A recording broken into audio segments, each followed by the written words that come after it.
Hello everyone, and welcome back to my channel, where everything you're about to hear and see has been done in one take. I'm your host, the One Take Man. I'm going to be taking a little break today from from what I've typically been doing this month, because, looking up at my calendar and planning these videos out, I realized that this video will come out on the 21st anniversary of the um, debut of LazyTown, which is admittedly is a show I was I had already been a little bit too old to really catch up on, but it is still something still something I've come to know through cultural osmosis, as in it was present within the uh, within the discussion block as I within popular culture as I was growing up, and I discovered a lot of things about it, not all of which were against my will. I will I'm gonna fully admit, and I thought I would I thought I would make my own video to touch upon that milestone. Not as illustrious as the 20th would have been, but oh well, doesn't matter. We're doing the 21st instead. And because this show is now old enough to vote, go to the army, and um, uh, engage in sex work, also observe the results of sex work. I thought I thought a good conclusion would be to look at it, uh, would be to look at what the political leanings of each LazyTown character would be. Well, okay, not every LazyTown character. I'm not gonna talk about those who were only mentioned or who showed up in very few appearances. I will primarily be looking at the let's just say the canonical nine, as in the figures that are most often associated with this show have appeared in uh, almost every episode, as far as I'm aware, and who most people would be likely to recognize. And I do also have to add a disclaimer that I think this is all my opinion. So if you have any different ideas on what the political leanings of these characters would be, well then go ahead and let me know. I'd love to get a conversation going. And now some might say that on principle the idea of this video is bad because why are you injecting politics into entertainment? Well, politics. Well, first of all, politics is has kind of sadly become entertainment these days because really the main difference in policy in a lot of places, or the main accepted difference in a lot of policies, is just percentages. So everyone agrees to everyone agrees to a certain common core of directives.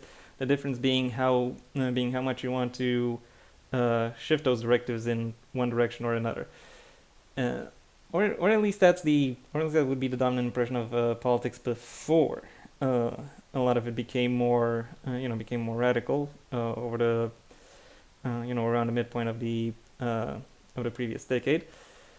Uh, but still, even that radicalization is prompted more by entertainment, by catharsis, by the observation and desire to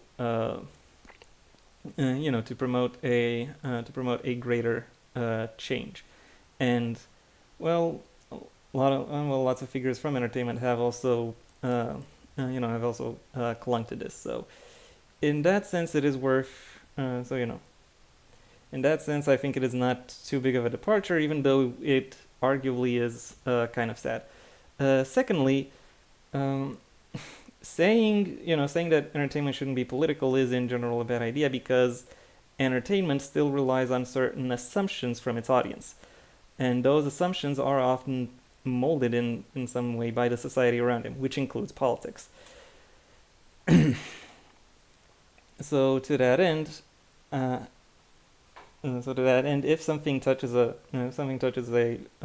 strikes a chord with people, it is likely to have some level of it is likely to have some level of resonance, including in the political sphere. So for that reason, I see no issues with talking about stuff like this, even beyond, even beyond entertainment, even though I am not a professional within the field. Anyway, very lengthy disclaimer out of the way. It's time I actually delve into the meat of the video, starting with arguably the main character of this entire show, Sportacus. The slightly above average hero, as he describes himself. He is apparently the 10th guy to carry that mantle. And a lot of references are made. There are some references made about over the course of the show about the ninth guy, but there isn't really much known about him. And really, most of the discussions I've noticed about the show, beyond just the general memes and kind of bouncy late Eurodance music, are all about how fit the guy playing him, Magnus Schiving, actually is, and how the kinds of tricks and gymnastics that he is able to pull off. Also, I should note that, as I've said, I kind of grew. I was no longer within the within the key demographic of the show when it first aired. So a lot of what I'm about to say about all of these individual characters stems primarily from from going through the wiki, or the fandom wiki for LazyTown, and just kind of generating my just kind of comparing impressions from from what I got from there, and what I get with these. Comparing the impressions of the characters to the impressions I get of various political leanings, and and when my impressions about Sportacus, like aside from his physical feats, when it comes down to the when it comes down to him in a moral framework, he very much that glowing crystal very much always alerts him that if someone is in danger, and he's always there to jump in. And he's always there in a very patient mentoring capacity to to help these kids get a more get something of a get a more healthy living standard going. So he's not only a general do-gooder, but he also has a particular cause that he thinks that he very much and very effectively, I would say, champions. When it comes to the political faction that would most closely most closely align with that, it's quite easy. The European Greens. Yeah, even though Sportacus himself dresses mainly in blue, from the if you look at his profile in terms of in terms of his actions and his goals, he is very much aligned with the European Greens. About healthy living, and about keeping, when it comes to healthy living, and when it comes to making sure that people are generally safe and happy, and and have the means towards towards self-fulfillment. They're kind of crunchy a little bit, from perhaps an optical standpoint, but they are overall supportive do-gooders, even if occasionally a little bit idealistic. And in fact, this particular profiling actually works better from a different perspective as well, because just like Sportacus, the bad guys from the the villains of the European Greens, or their rivals, so to speak, are people who see them as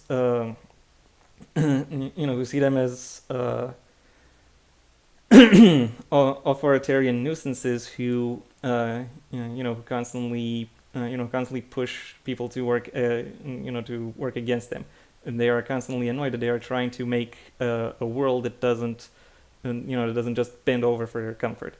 So to that end, that is what I believe Sportacus would would support, assuming he actually has the right to vote, which is kind of a which is kind of an ambiguous position I'm not going to get into. Anyway, moving on from the main hero of the show to the main hero's biggest supporter, Ziggy. Ziggy is the youngest of the LazyTown cast, and he is very much a very happy, very energetic, very energetic child who, goes about doing, doing a lot of very typical, a lot of very typical young kid stuff, and is very enthusiastic and is very hyper as well.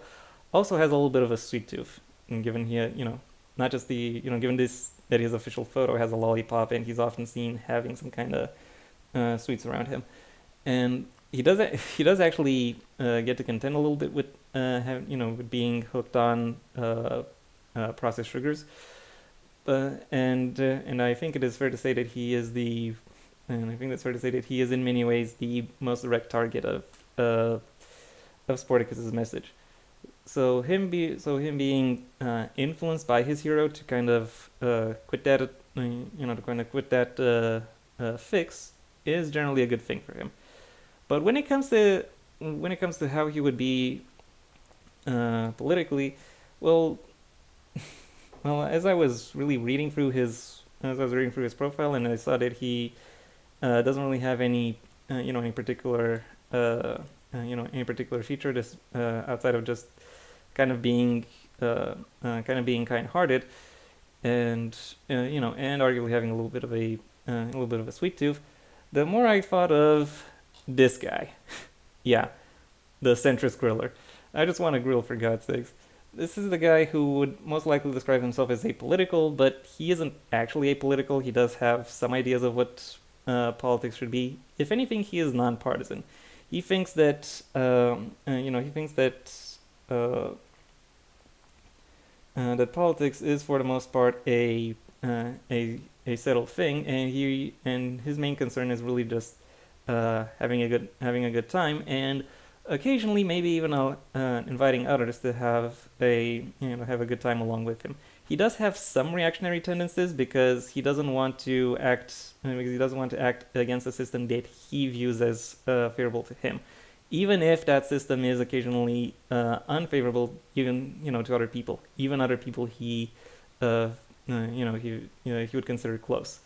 Maybe he would call them like overreacting, or saying that there's a better way, or something like that. But he may eventually turn around and say, you know what, I'll support you in this fight, even though it isn't even though it isn't my own. Though of his own accord, he doesn't really have any any particular direction that he is interested in going from a political partisanship standpoint. So yeah, this is who Ziggy, this is who adult Ziggy would most likely be most like. That was so weird to say. It's very obvious I'm doing these videos off the cuff. Anyway, moving ahead to Pixel, the inventor and the gamer of the group. He is capable of coming up with a lot of different technologies, and he is very adept at actively utilizing a whole bunch of technical innovations. Well, I imagine he has some pretty good reflexes, given he is somewhat of a gamer, and also he's he has some interest in, he's to an extent at least kind-hearted, as in he wants to do the right thing. But then again, that's pretty much something I can say for most characters. Well, what exactly that means for each of them is potentially a little bit different. And Pixel in particular is meant to represent like a technological division within society, or more precisely, how technology can divide people, which arguably makes him all the more relevant when you consider the fact that online echo chambers exist, develop, and are actively employed by various people in positions of power in order to keep themselves in power. Um, however, that doesn't really help. However, that may help with the future relevance of the show, but it doesn't really help me type Pixel. Now, it would be very easy to say that Pixel would be a tech bro. Given that he is very much very much the machinist of the group. He fixes stuff up, figures stuff out, and is also a little bit, also perhaps a little bit detached, somewhat coded autistic within the within the show itself, and that kind of fuels into the idea of other tech bros, or efficiency accelerationists, people who are people who are a little bit outside of the norm, who try to use machines to improve society to their to its highest possible extent. However, I think he would be that doesn't necessarily fit Pixel. First of all, because he's black. Yeah, so sorry to be that sorry to be that guy. Not because being black would make him unlikely to would make him unlikely to be interested in that. That is that topic is obviously in that kind of topic. That is obviously not the case. He is very much the he's very much the inventor guy within his group, but more because through his perspective, he would be able to notice and therefore be sensitive towards a lot of tech bros, less than savory opinions and impressions of other people stuff like that they've been called out on a lot of times.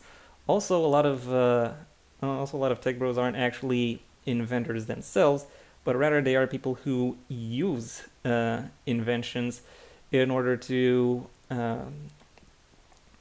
in order to gain influence for themselves within society. Like a lot of tech bros will, for example, be all for free speech and talk about and talk against government surveillance, but at the same time, they would also be the guys who would most likely try to implement government surveillance and database improvements in order to further their own goals. And I think Pixel in particular would be very sensitive to how exactly these kinds of machines work, and to how they would be used. So in that sense, I don't really see him as the the kind of mad scientist, technocratic feudalist kind of guy. I rather see him as more in the vein of Star Trek technological use, where where people view technology as a means towards self-improvement, and or even beyond that, it is a means to bridge social divides and give a lot of other people the opportunity to to see major improvements. And when looking around the world, I think the one major political figure who would most effectively embody that idea of utilizing the means within society to bridge social divides, I think the political figure that Pixel would most clearly resonate with is Bernie Sanders. Yeah, I'm going there. I really think that Pixel wouldn't be a tech bro. He would be a Bernie bro. He would listen to what it is that Bernie is saying, figure out that it kind of makes sense, or that it makes more sense than than what other people would say, and he would very much be behind that kind of that kind of message, and he would very much do his best to support solutions to make that kind of idea, that kind of initiative come to life. So that makes me say Pixel is a Bernie bro. Moving ahead, we have Bessie Busybody. The even though she's dressed in burgundy in her picture, she is very much a kind of a black sheep within the. Yeah, I had to sneeze there. So I stopped myself from sneezing. Anyway, despite the all the burgundy that she's wearing in her picture, she is very much she's more or less a black sheep within this cast because she doesn't really show up a lot, and when she does show up, she tends to kind of bow out less than gracefully, so to speak, because she often does a lot of things. And if I mentioned her, her fandom wiki page was the only one that didn't have a personality section, funnily enough. So most of this is really comes. So most of what I'm about to say really comes solely from her description. And in case you're wondering, the pictures that aren't from LazyTown, they are assumed to be under public domain. I claim no ownership over them. Okay, yeah, sorry for the tardy disclaimer. That's where we're at. Anyway, back to Bessie. She, as I've already said, she is and as her name also states, she's very much a busybody, a little bit of a gossip. She won't, she likes to she likes to get herself involved with basically basically everyone within the cast, and get her hands more or less into every pie. And she often gives advice to people or tries to give them guidance.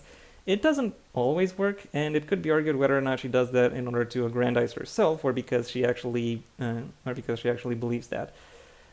She is somewhat oblivious to the to the mayor flirting with her, but she does flirt back with him because he's the mayor, and she thinks that doing so will allow her to get greater prestige, and really that's the thing that she's that she's going for, prestige and creating the impression that she is doing that she's doing something genuinely helpful.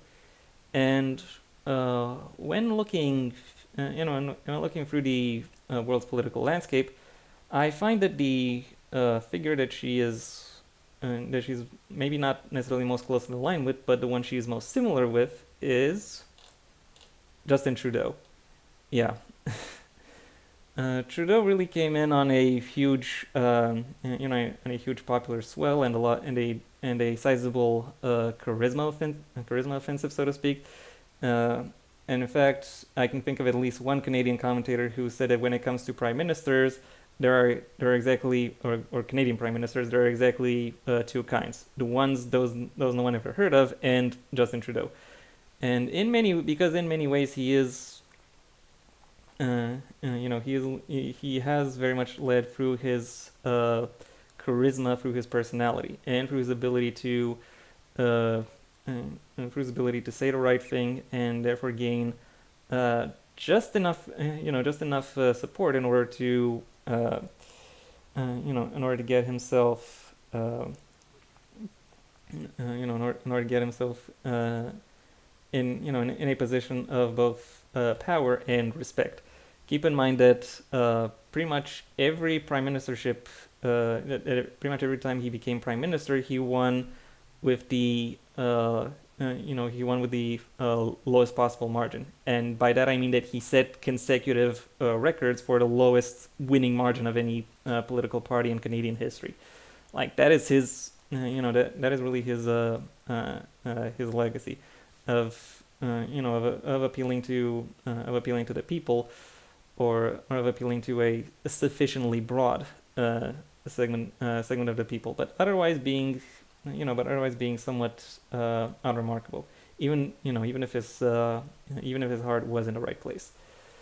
So yeah, this is who Bessie would support. And now that I'm done with her, it's time to introduce a little bit more estrogen into this video by talking about another female character, Stephanie. Stephanie is in many ways the POV character of the series, and even though even though there are lots of things that happen, that happen outside of her, but she is very much the audience surrogate as the new character within LazyTown, and also she kind of develops a little crush on Sportacus as the show moves on. And also, Sportacus kind of does that, back to her. And I particularly mean that show where he is turned into a child. There was an episode where Sportacus becomes a child. I'm not gonna go into that too much, because I want to talk a little bit about Stephanie and what can be said about her. Well, I know she's an aspiring singer, cheerleader, dancer, and as you can see, her appearance goes fully in on being as girly as possible, like with everything pink, like clothing, like clothing, shoes, accessories, hair. Like in many ways, I think she is very much she's very much the traditional, a more traditional girl power character. She is she's very optimistic. She is she's kind-hearted, and also as a relative of the mayor, more precisely, she is his niece. She she very much I should mute my phone. Whatever, I'll get into that. Anyway, she is and anyway, from her position of one could argue some privilege. Life tends to go her way, or rather, she has a higher chance of making sure life doesn't indeed go her way. And in many ways, the show kind of centers her as a kind of pushes her in that central character point, or as the main representative of the future.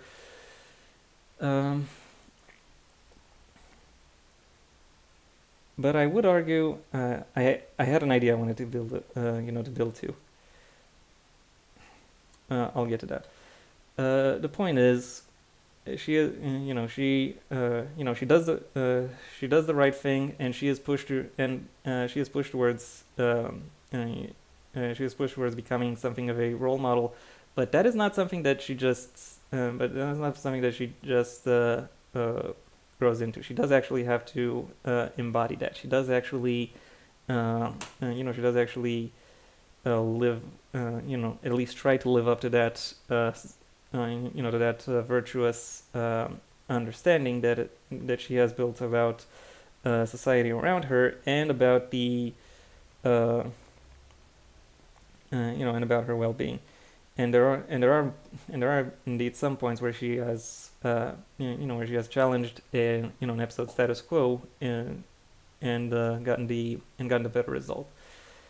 So to that end, I kind of see her as someone who more or less typically embodies a certain degree of girl power that is still embedded or at peace within the within the status quo. And when thinking about who embodies that most effectively, the answer to that is Elizabeth Warren. Hillary Clinton would also potentially be a good idea, but Hillary Clinton also kind of has this standing of a kept woman, and she has a little bit too much of a dirty history in order to really become an interesting or effective figurehead to that end. Warren, however, is built different, one could say. She she also represents that neoliberal trend of the the all let's get together, kumbaya, and work towards a functioning society. But she doesn't really grow too far. Or she doesn't really go too far beyond that. She doesn't really meaningfully challenge the status quo. And in fact, I would say that she very much aims to use the means that the status quo makes available in order to in order to bring that in order to bring that vision to life. So in that sense, uh, her her career, her career and her goals really very much rely on the fulfillment of that uh, promise of neoliberalism, more or less. And for that reason, I think I think she would be the best fit. I think she is the one who would fit Stephanie's uh, issues, opinions on this topic, on various political topics the most. Now, moving on from Stephanie to her uncle, Mayor Meanswell, the mayor of LazyTown, and also on various occasions the mailman, and he has taken several other positions over the course of his time. He is he is said to embody and even and even potentially spout some contradictory statements, and that has been motivated by him being a politician and therefore wanting to chase support. However, even beyond his interest in chasing support, he is somewhat showcased as doing the right thing, as working within the system in order to make people's lives better. There is, in fact, there is indeed one particular episode where there's somehow a lot is made against sporting activity, and he draws and he's kind of browbeating Sportacus that he should that he shouldn't do any crazy flips or anything like that. And also, there are other issues where he where he tends to use his power toward his the power of his office in ways that some could argue work against the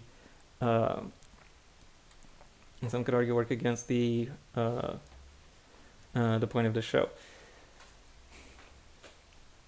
But still, he is one of very few adult characters who shows up at all, and of them, he is he is actually a character who is shown to do what it is that he is supposed to do. He actually does care for the well-being of his constituents, even if his frame of mind to towards fulfilling that goal is is a little bit more legalistic than it would be for other people. And when looking at him as a character, I can't help but think that the figure he would be most closely aligned with is actually Hank Hill from King of the Hill. Like, yeah, they are obviously different characters, but if you but if you strip away the aesthetics and the fact that they are in different genres and therefore have to respect different conventions, you will find that they are actually very similar characters. They support the status quo or believe in it, and they try to work from within that framework in order to make sure that things run smoothly. And they do occasionally get into various conflicts due to their positions or their attitudes being challenged. I will say Hank handles those facets a little bit better in his show, but then again, as I've said, shows have genres and different conventions, so that's somewhat understandable. But broadly, I see Mayor Meanswell and Hank Hill very much being very much being aligned on working within the system and trying to make lives better. So for that reason, I'm gonna say that Mayor Meanswell is most closely aligned with Hank Hill, even though he's not a political figure per se. Next up, we have Trixi, And Trixi, as some could guess from her name, because that's what we do with children's shows. We do uh, we do nominal determinism here. Trixi is a little bit tricky, as in she's very well known for having a very well developed rebellious and uh, mischievous streak. She very much she very much enjoys pulling pranks on people. She questions authority a lot, but very much but however oftentimes however, for the most part, she does that out of a place of love, out of a place of making sure that, oh, okay, she maybe doesn't make sure, but she has her own ideas, her own principles, and she sticks with them. And and some of her principles are are more altruistic. So she is ready to support people into when it comes to breaking rules, if said rule breaking ends up being helpful in the in the long run. And who knows, maybe after a certain point, helping the helping people break rules does actually help remove the bad and does actually help remove the bad ones. So she is very much so within the show, I think it is very it would be accurate to call her an example of constructive noncompliance.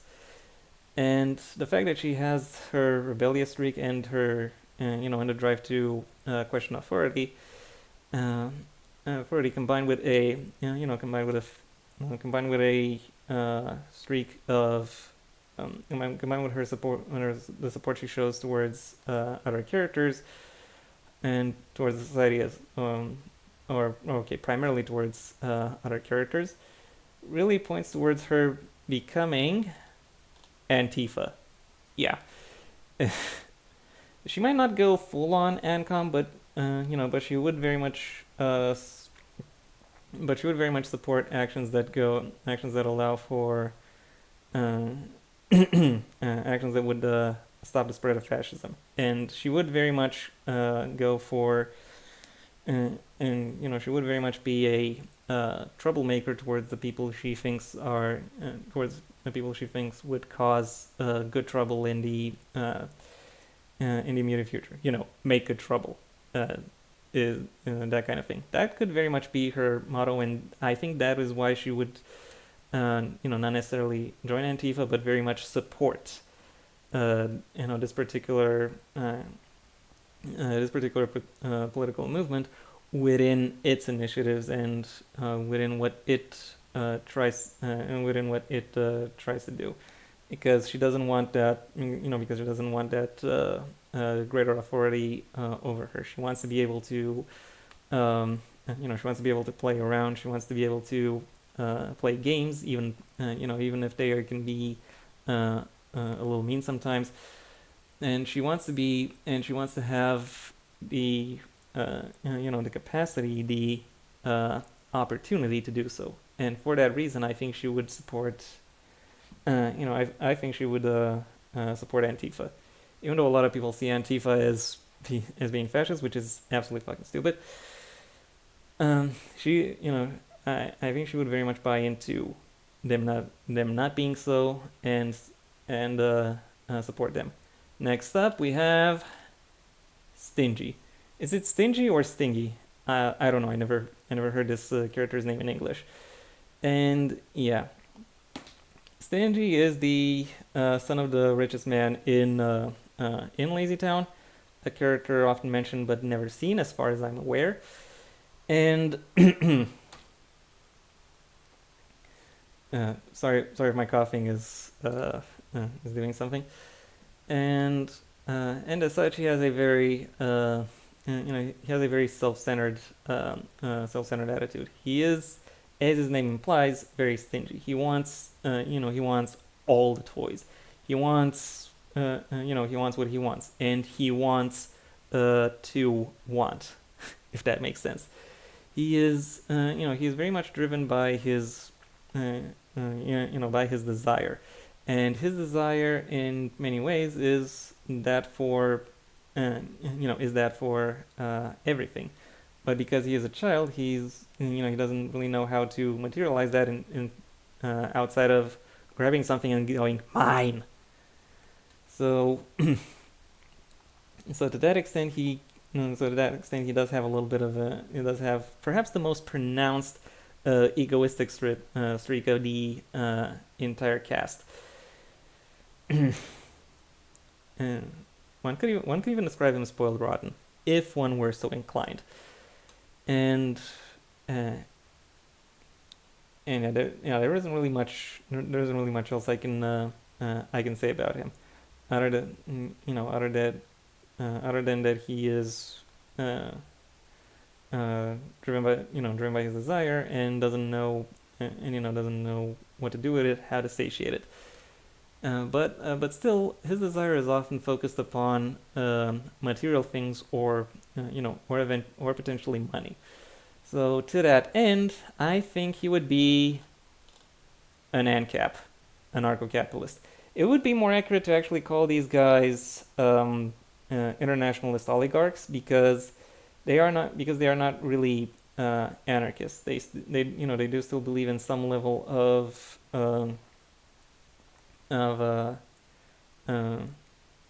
economic exchange and of economic standards. Even though these ideas are broken, very much skewed in their favor, they do still very much exist, and they do still rely on there being potentially an external entity, potentially first among equals, that would be able to enforce that. So that's what makes me go. That's what makes me call them that way, because anarcho-capitalists very much want, at least the higher level, that is what they see themselves as as people whose vision and whose genius, be that either in terms of finance or in terms of any productive manufacturing industrial capacity, is thwarted by the regulations of whatever nation or economic bloc they have to work within. But even if you thwart those, they would still there would still be some kind of maybe not regulation, but standard that they would have to suffice. Anyway, I'm not here to deconstruct anarcho-capitalism. I am here to say that this is what Stingy would this is what Stingy would fall for, because he very much wants that level of respect, that level of prestige, and also that level of wealth, that being disconnected from the rigors of external oversight, external financial oversight would allow him to accrue, and for that reason he would align himself with the anarcho-capitalists. And now for the moment you've potentially all been waiting for: Robbie Rotten. The main villain of the piece, but also he is the one that most often shows up in a whole bunch of memes. May I remind you of "We Are Number One," for example. And from that capacity, he has inadvertently given this show a second life, and arguably the death of his performer Stefan Karol Stefansson also gave the show a little bit of a third life. Because his death brought his work, the most noteworthy of which being this show, a little bit more to the forefront. Even though it is Sportacus who builds that momentum, it is very much Robbie Rotten who keeps it going. And what can I say about Robbie Rotten within the show? Well, he is often well, there are two words that I really think describe him most effectively. He is selfish and he is childish. Like these are the main things, and you'll note that they are things that a lot of the rest of the cast has. They are childish in the sense that they are children and they behave as children, but also but also there is some level of selfishness towards towards each of them and towards how they towards how they connect with themselves. Robbie takes it to the next level in the sense that he is imposing his selfishness upon others, as in he wants everyone to just be quiet, be lazy, and so he can have his so he can have his peace and do uh, and just just lie in his bunker without without having the fear that someone out there might be doing something. No, yeah, that kind of that's really the impression I get from him. He is, and to that extent, he's also very he is very individualistic, or one could even go towards calling him an egoist if we're talking about political philosophy.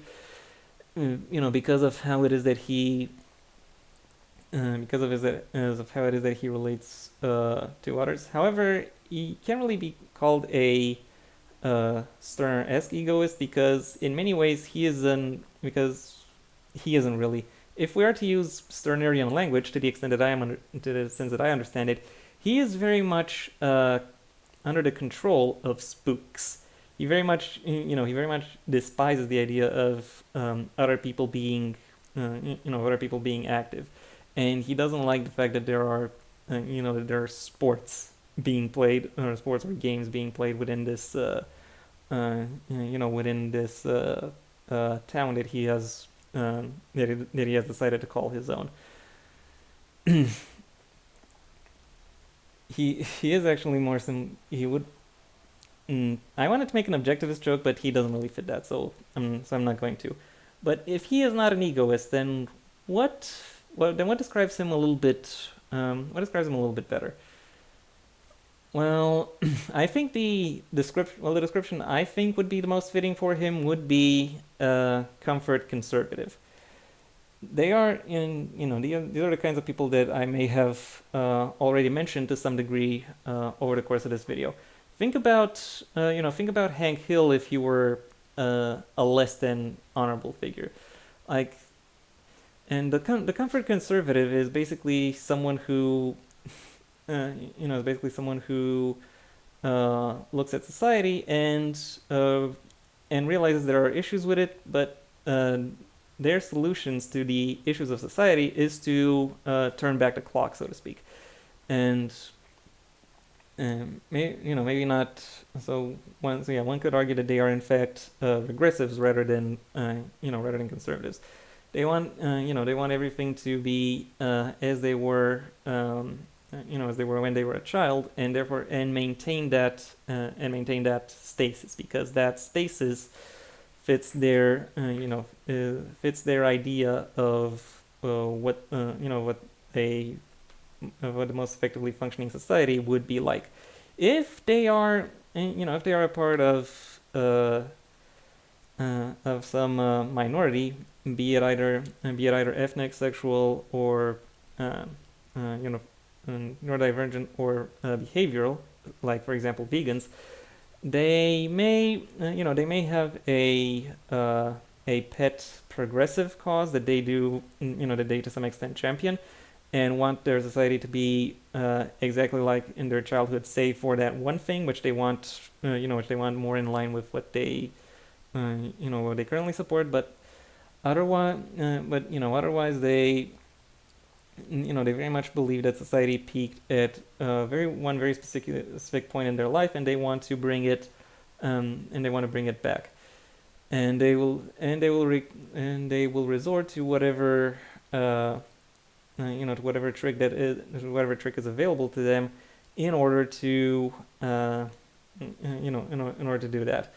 When they are large political figures, say presidents, senators, what have you, they are, they become legitimate, very genuine threats because they very much ignore the context that their predecessors create and which they themselves facilitate, and think that if certain aesthetic markers have been reached, like say suburbs of white picket fences full of white families, well then that means that their ideal utopia has been reached and everyone is fully happy, and completely ignoring all the misery that generates. Um, but when we're talking about a smaller scale, well, comfort conservatives are more like this guy. Yeah, hot take. Robbie Rotten is JJ McCullough. Or JJ McCullough would make a good Robbie Rotten if this series continues or if this franchise continues in some capacity. Yeah. Yeah, that's basically my hottest take of the video. Anyway, that was really all I had to say for now. So, thank you for your attention. If you've enjoyed my little presentation, well then please like the video. Maybe even share it wherever you think other people will also like the video. If there is anything you'd like to add, either to the idea itself or to my particular representations, well then I can only suggest that you drop them in the comment section. And if you want to see when my next video gets released, well then please subscribe. And ideally also ring the bell or do whatever else YouTube will ask of you in order to keep you notified. Sorry about that. I also have a main channel where I talk about book-related and literature topics, a link to which you can find in the description down below, alongside my social media links, which I also suggest you check out should you choose to. If you are less than interested in my thoughts on the print medium, then I suggest you stay on this channel and go through my extensive backlog, where I do a lot of stuff with movies and TV series, either pitches or reviews or retrospectives or or analyses, or the occasional bit of bit of joking and comedy, like this video was. And if that doesn't interest you either, then I suggest you go ahead and do whatever you want the rest of your day, because, well, it's your day. Oh yeah, another thing I should talk about what I do on this channel, the occasional gaming video and some other kinds of commentary. Again, if you're interested, I don't. But if you're not, as I said, go ahead and enjoy your day. I'm not gonna try to sweeten your deal any further. And yeah, that was all I had to say for now. So until next time, I have been the One Take Man.